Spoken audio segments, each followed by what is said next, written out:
ये साजिश बांट रहे हैं। ये साजिश बांट रहे हैं।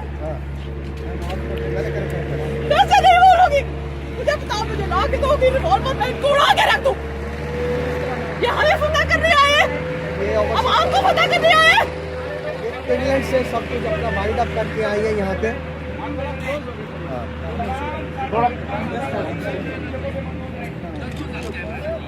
ये मेरा मुल्क है, समझ आई ना? सारा कुछ ये मेरा मुल्क है, सब लपेट के आई हूँ मैं यहाँ पे। 14 अगस्त 2018 को मैंने इस मुल्क में, इस घर में आके अपना परचम लगाया है। निकाल सकता हूँ मुझे यहाँ से? निकाल के दिखाओ। कोई नहीं निकाल सकता आपको, कोई नहीं निकाल सकता मेरी बहन को। मेरे नबी ने कहा था सानिया बांटो। इन्नल्लाह मा साबिरीन, इन्नल्लाह मा साबिरीन, अल्लाह सब्र करने वालों के साथ है। जाके जिनका कसूर है। हौसला नहीं।